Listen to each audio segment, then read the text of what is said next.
The morning sun cast long shadows across the research station on Kepler 442b as Dr. Sarah Chen made her final rounds through the xenobiology lab.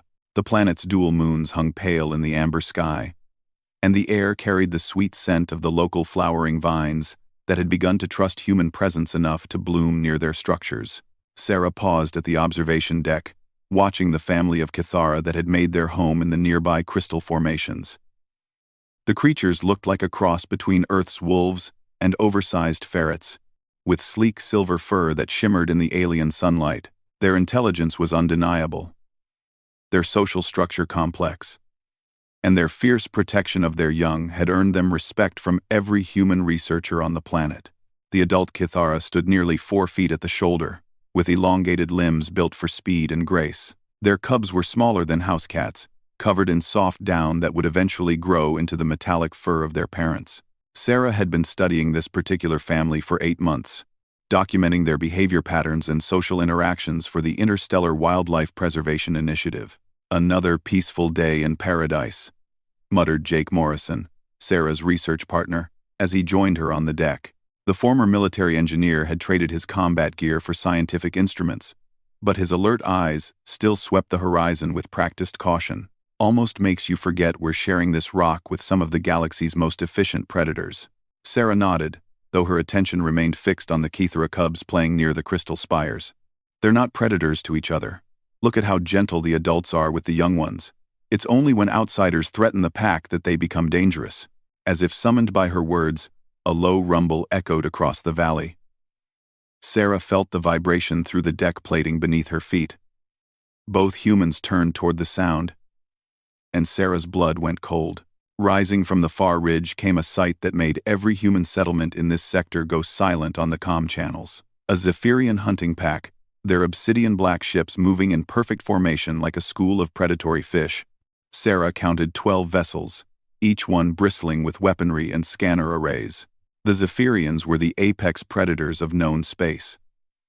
Tall, lean beings with chitinous armor plating and compound eyes that could track dozens of targets simultaneously. They hunted for sport, for trophies, and for the pure thrill of proving their dominance over other species. Their pack mentality was legendary, and their coordination in battle had brought down civilizations. "Sarah, we need to get to the emergency bunker," Jake said, his voice tight with controlled fear. The planetary defense grid won't stop a pack this size, but Sarah's attention was fixed on the Kithara family below. The adults had immediately moved to shield their cubs, forming a protective circle around the young ones. Their fur bristled with alarm, and their calls to each other carried a desperate urgency that needed no translation. "They know," Sarah whispered. "The Kithara know what's coming." The Zephyrian ships began their descent, and Sarah could see the hunting platforms extending from their hulls. The aliens preferred to hunt on foot, to feel the terror of their prey up close. It was a ritual as old as their species, and it never ended well for anyone caught in their path. Jake grabbed Sarah's arm. "We have to go, now." Sarah pulled free, her eyes still on the Kithara family. "They're not running. The adults could escape if they abandoned the cubs, but they won't leave them. Sarah, that's not our problem. Our survival protocols are clear. Look at them, Jake." Sarah's voice carried a new strength that made her partner pause. "They're making the same choice any human parent would make. They're staying to protect their children, even if it means they'll all die." The first Zephyrian hunter touched down near the crystal formations, its form a nightmare of sharp angles and predatory grace. Standing 8 feet tall, the creature's compound eyes fixed on the Kithara family with unmistakable hunger. Its hunting companions began landing in a wide circle, cutting off any escape routes. The lead Zephyrian raised a weapon that crackled with energy, its hunting call echoing across the valley. It was a sound that spoke of ancient bloodlust and the thrill of the chase. The other hunters responded with similar calls, their voices weaving together into a symphony of approaching death. Sarah watched the adult Kithara bare their teeth, their protective formation tightening around the cubs. They were fast and clever, but against a full Zephyrian hunting pack, they stood no chance. The cubs huddled together, their small voices calling out in fear and confusion. "The emergency bunker has a weapons locker," Sarah said suddenly. Jake stared at her. Sarah, no. Whatever you're thinking, no. I've been watching that family for 8 months, Jake. I know every one of their names, every personality quirk, every relationship dynamic. Those cubs trust me. Their parents have learned to tolerate my presence. I can't just hide and let them die.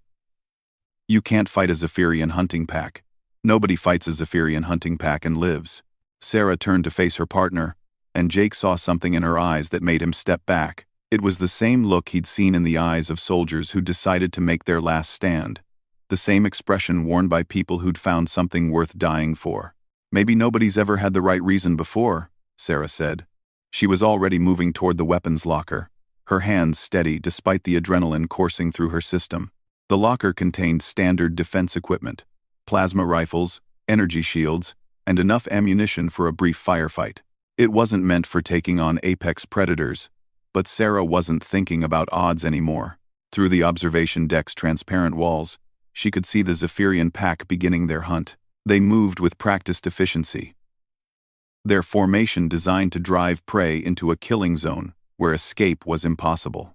The Kithara adults snarled and snapped at the approaching hunters, but they couldn't leave their cubs undefended. Sarah checked the power cell on a plasma rifle, her movements automatic, despite never having fired one outside of training simulations. Jake, I need you to get to the communications array. Send a priority alert to the nearest human fleet.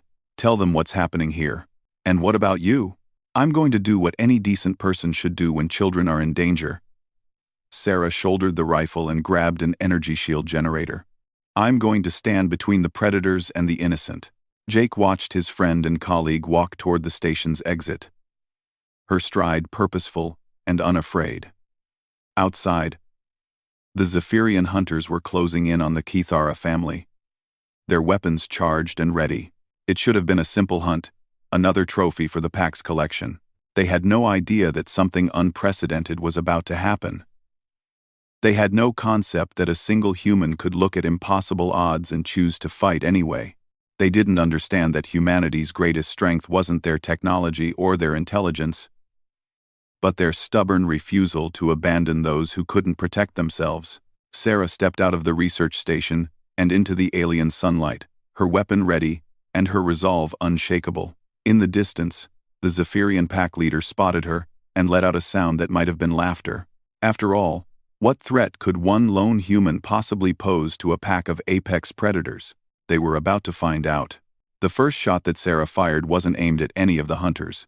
Instead, she targeted the ground directly in front of the pack leader, sending up a shower of crystalline debris and superheated soil. The blast was precise, calculated, and completely unexpected. Every hunter in the pack turned toward her, their compound eyes reflecting confusion and surprise. In all their centuries of hunting, prey had never approached them. Prey ran, prey hid, prey begged for mercy. Prey did not march across open ground with weapons drawn and challenge the pack to single combat. Sarah took another step forward, her rifle trained on the pack leader. Her voice carried clearly across the valley, amplified by the communications array in her environmental suit. You want to hunt something? Hunt me. Leave the family alone. The pack leader tilted its head, studying this strange new development. Its hunting companions shifted restlessly, their formation beginning to fracture as they tried to process what they were seeing. Behind them, the Kithara family remained in their protective circle, but their attention was now split between the immediate threat and the human who had inexplicably placed herself between predator and prey. Sarah fired another warning shot.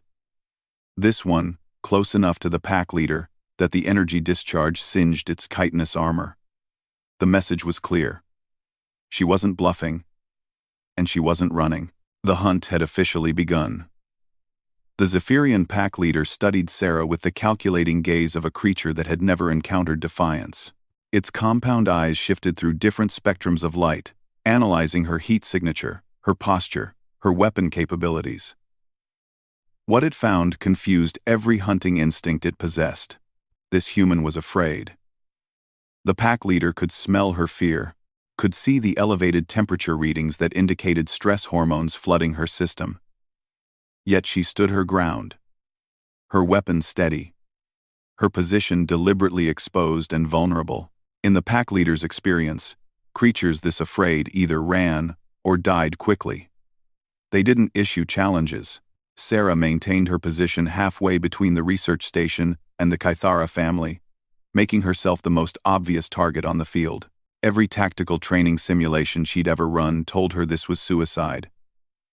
But every human instinct she possessed told her it was right. "My name is Sarah Chen," she announced through her suit's speakers, her voice carrying across the crystal formations. "I'm a xenobiologist. Not a warrior. But I'm also human. And humans don't abandon families to predators. If you want to hunt something, hunt me." The pack leader made a sound that was part growl, part clicking language. The other hunters responded with similar vocalizations, their coordination perfect despite the unexpected development. Sarah's translation software picked up fragments of their communication: confusion, excitement, and something that might have been respect. Behind the Zephyrian formation, the adult Kythera maintained their protective circle around their cubs. But their heads were raised now, watching the human who had placed herself in harm's way. One of the cubs made a soft calling sound, and Sarah's heart clenched as she recognized it as the greeting call she'd heard dozens of times during her research. The pack leader raised its weapon, a crystalline device that hummed with barely contained energy. Sarah had seen the aftermath of Zephyrian hunts, had studied the reports from colonies that hadn't been fast enough to evacuate. Their weapons didn't just kill. They disintegrated their targets completely, leaving nothing behind but scattered atoms and the hunter's satisfaction. "You interest me, human," the pack leader said, its voice translated through the same universal systems that allowed interspecies communication. "Your species is known for their cunning, not their courage. Yet you stand before a hunting pack with a single weapon and speak of protection." Sarah kept her rifle trained on the pack leader, though she knew that if shooting started, she would be dead before she could fire a second shot. "My species is known for a lot of things. Maybe you haven't learned about all of them yet." The pack leader's head tilted, and Sarah caught a glimpse of genuine curiosity in its alien features. "You would die for creatures that are not even of your species?" "I would die for any family protecting their children," Sarah replied without hesitation. "That's what makes someone worth saving. And it's what makes someone worth being." Around the pack leader, the other hunters shifted restlessly. Their formation remained perfect, but something had changed in their posture. They were no longer focused solely on the Kythara family. Sarah had become the center of their attention. And with that attention came a slow-burning rage that she was disrupting their established hunting patterns. One of the younger hunters broke formation slightly, its weapon charging with an angry whine. It spoke rapidly in the Zephyrian language, and Sarah's translator struggled to keep up with the rapid-fire consonants. The pack leader responded with a sharp command, and the younger hunter reluctantly returned to its position. "My pack grows impatient," the pack leader explained. "They came here for a hunt, and they will have one. The question is whether that hunt ends with the swift death of prey that knows its place, or the prolonged suffering of prey that challenges predators beyond its ability to comprehend." Sarah felt sweat beading on her forehead inside her environmental suit, but her voice remained steady. "There's a third option you haven't considered. Speak. The option where the predators learn that some prey bite back." Sarah triggered her energy shield with her left hand, while raising her rifle with her right. The personal defense barrier sprang to life around her, its translucent blue surface crackling with protective energy. It wouldn't stop a sustained assault from multiple Zephyrian weapons, but it might give her a few precious seconds. The pack leader's compound eyes reflected surprise for the second time in their encounter. "You truly mean to fight us? All of us? Alone?" "I mean to protect that family," Sarah corrected. Behind her, Sarah heard the sound of the research station's main door cycling open. Jake's voice crackled through her comm unit, tight with tension and disbelief. "Sarah, I've got the emergency cache open. Automated defense drones are coming online. Keep them in defensive positions around the station," Sarah replied without taking her eyes off the pack leader. "Don't give these hunters an excuse to escalate this into a full assault. Sarah, there's something else. I'm picking up signals from the outer system. Human ships. Moving fast. Military configuration. Sarah felt a flicker of hope, quickly suppressed. Military response times to Outer Rim research stations were measured in hours at best, and this confrontation would be decided in minutes. Whatever happened here would happen without backup. The pack leader seemed to sense her momentary distraction. Your reinforcements will arrive to find only bones and ashes. Human. Submit now, and we will grant you the honor of a quick death.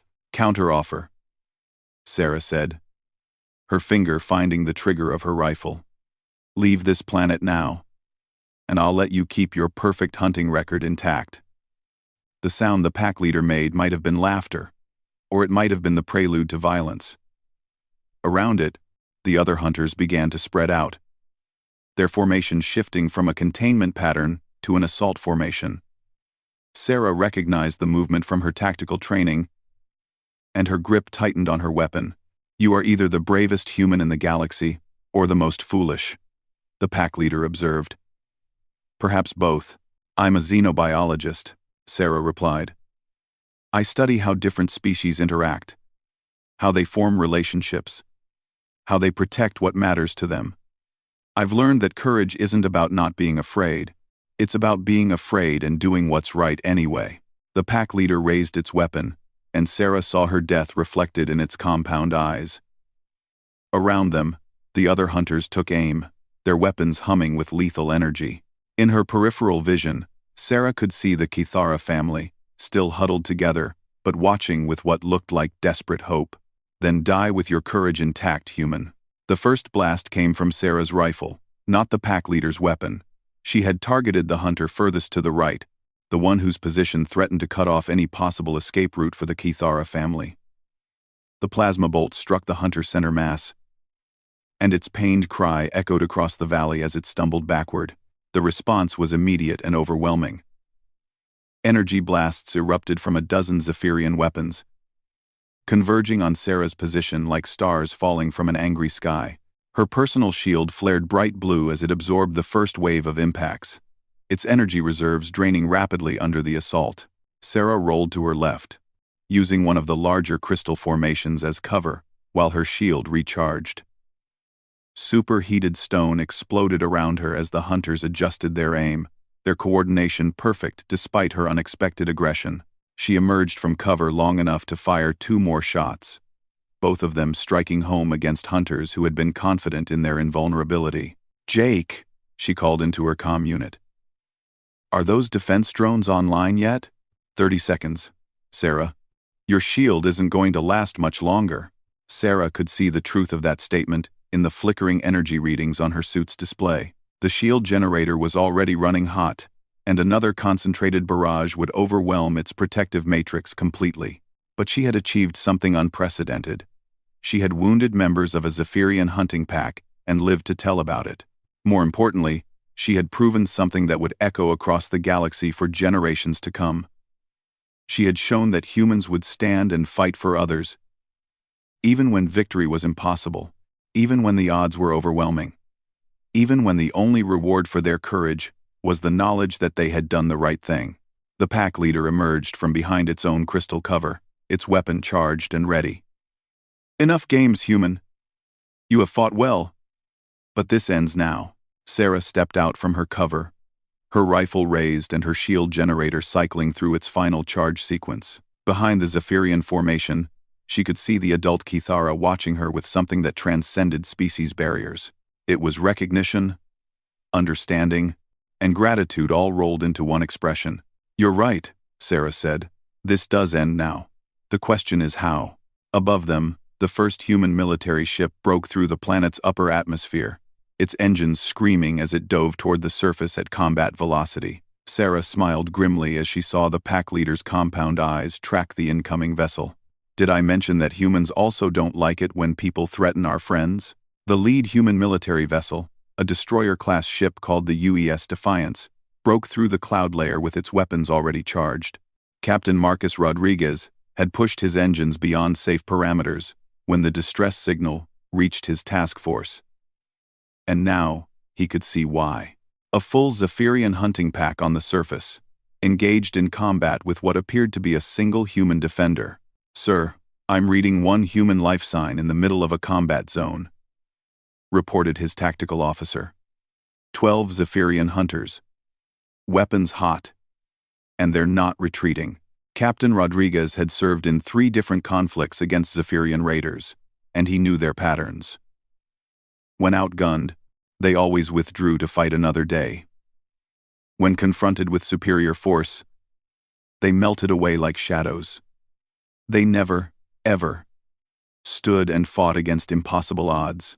"What's keeping them engaged?" he demanded.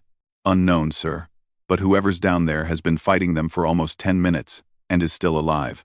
On the surface, Sarah heard the roar of the human ship's engines and felt a surge of hope that she quickly pushed aside. She was still surrounded by alien predators, still outnumbered 12 to 1, and still very likely to die in the next few minutes. But now, at least, she wasn't the only human willing to fight for what mattered. The pack leader had also noticed the incoming ship, and its compound eyes reflected a new calculation. Zephyrian hunting packs were apex predators. But they weren't suicidal. They preferred to hunt prey that couldn't fight back effectively, not engage in pitched battles with military vessels. "Your reinforcements arrived sooner than expected," the pack leader observed, its weapons still trained on Sarah's position. "But they cannot land and deploy troops before we finish what was begun here." "Maybe," Sarah agreed, her own rifle steady despite the exhaustion burning through her muscles. "But they can do something else."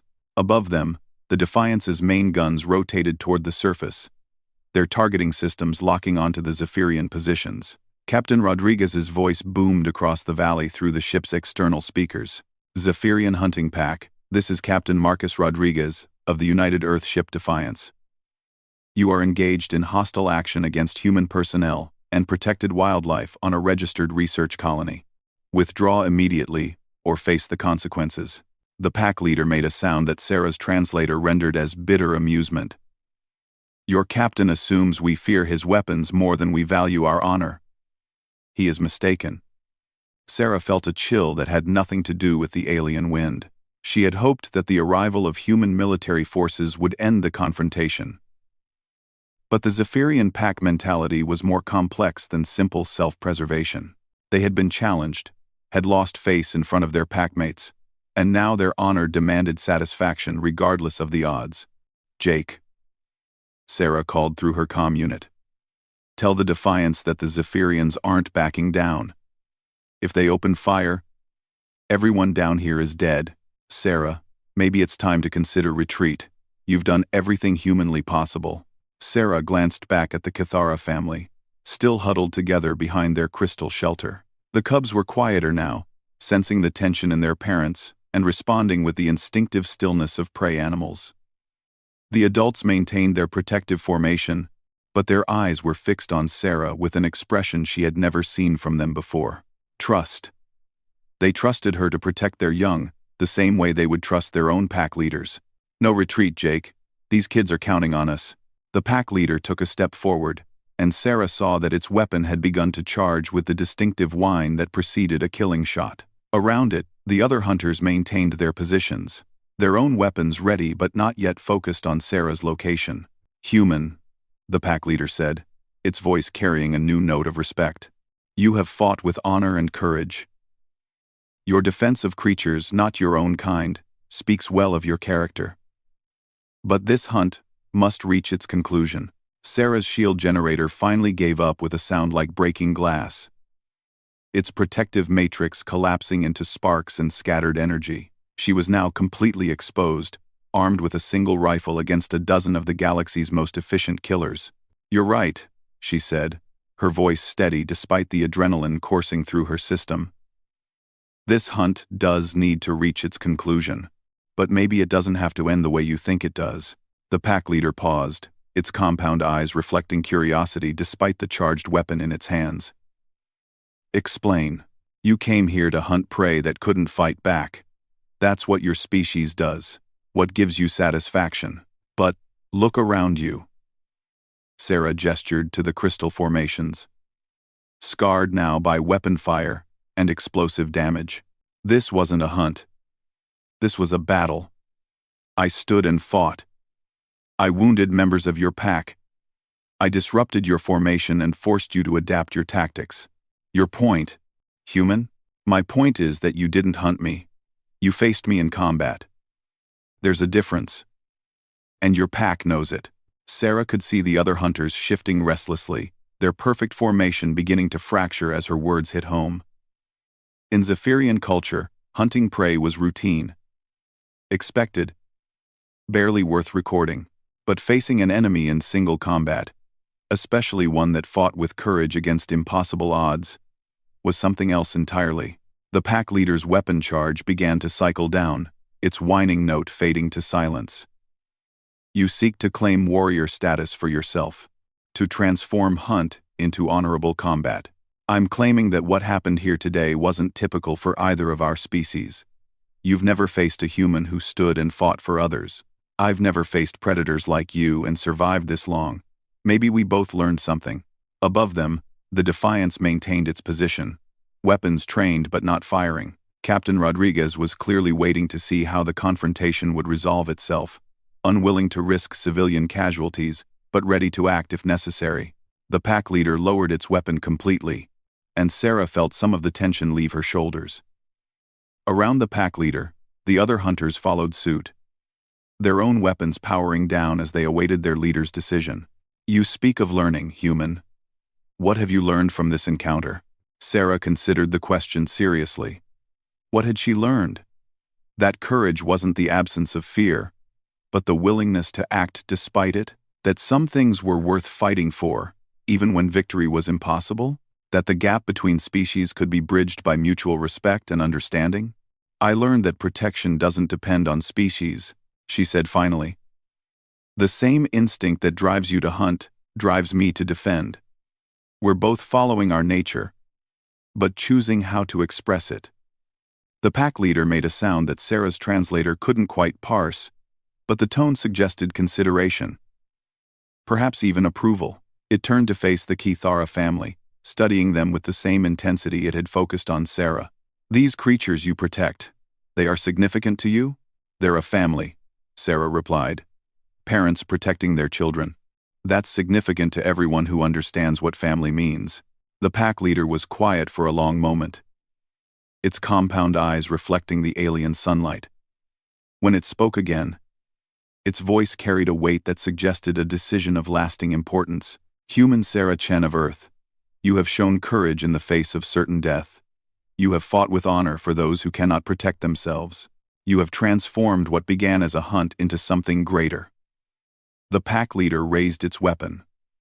But instead of pointing it at Sarah, it pointed it skyward and discharged a single blast into the air. The other hunters responded immediately, their own weapons firing harmless shots toward the clouds in what Sarah recognized as a ritual salute. The pack leader continued speaking, its words formal and ceremonial. By the ancient laws of our people, we acknowledge you as a warrior of worth. Your name will be carried to our homeworld and recorded in the chronicles of honorable combat. The creatures you protected are under our protection as well. Honored as symbols of the day, a human stood alone against a hunting pack and earned our respect. Sarah felt her legs go weak with relief, but she kept her rifle ready until the last Zephyrian hunter had holstered its weapon. Around them, the crystal formations seemed to glow more brightly in the afternoon sunlight, as if the planet itself approved of the resolution. Behind the now peaceful Zephyrian formation, the Kithara family began to emerge from their defensive position. The adult pair approached Sarah slowly, their posture indicating gratitude and acceptance. The cubs followed behind their parents, their fear replaced by curiosity about the human who had stood between them and death. Sarah knelt down as the smallest cub approached, extending her hand in the same gesture she'd used during months of patient research. The cub sniffed her glove, then made the soft calling sound that meant acceptance and friendship in Kithara social language. The pack leader watched this interaction with what might have been approval. Your bond with these creatures is genuine. We understand now why you chose to fight. Understanding is the beginning of respect, Sarah replied, gently stroking the cub's soft fur. Respect is the beginning of peace. Above them, the Defiance began its descent toward the research station's landing pad. Captain Rodriguez's voice crackled through Sarah's comm unit, filled with professional admiration and personal disbelief. Dr. Chen, this is Captain Rodriguez. I've been fighting Zephyrians for 15 years, and I've never seen anything like what just happened down there. How did you do it? Sarah looked around at the scene before her. Zephyrian hunters standing peacefully beside the creatures they had come to kill. Alien cubs playing around her feet without fear, and the alien sun setting over a world where 3 different species had found a way to coexist. I did what any human would do, Captain. I protected my family. The pack leader approached Sarah one final time, its weapon stowed, and its posture respectful. Human Sarah Chen, our ships will depart this world within the hour. But know this. Your name is now known to every Zephyrian pack in this sector of space. You have given us a new understanding of human courage, and we will not forget. As the Zephyrian hunters began moving toward their ships, Sarah remained with the Kithara family, watching the cubs play in the evening light. Jake emerged from the research station, his face pale but relieved, carrying medical supplies and a scanner to check for injuries. Sarah, what you did out there, it was impossible. No one stands up to a full Zephyrian hunting pack and lives to tell about it. Sarah smiled as the smallest cub curled up against her leg, its soft purring indicating complete trust and contentment. Maybe that's the point, Jake. Maybe impossible things happen when people decide that some things are more important than survival. In the distance, the Zephyrian ships lifted off in perfect formation, their engines creating patterns of light against the darkening sky. They departed not as frustrated hunters denied their prey, but as warriors who had discovered something unexpected about the humans they shared the galaxy with. The research station's comm systems began receiving messages from across human space as news of the confrontation spread. Scientists, military officers, and civilian administrators all wanted to understand how a single xenobiologist had faced down the galaxy's most feared predators and not only survived, but earned their respect. Sarah knew that her life would never be the same, that she would be studied and interviewed and held up as an example of human courage for years to come. But as she sat in the alien twilight with a family of creatures who trusted her completely, surrounded by the peace that came after choosing to do the right thing regardless of the cost, she found that she was looking forward to whatever came next. After all, if one human could stand against impossible odds and change the galaxy's understanding of what courage meant, what might be possible when humans work together towards something greater than themselves? The cubs settled down for the night, under their parents' watchful eyes, safe in the knowledge that some protectors could be trusted completely. And in the growing darkness of an alien world, the bonds between species grew stronger through the simple act of one person refusing to abandon those who needed protection. The hunt was over, but the story of what humans would do for their chosen family was just beginning.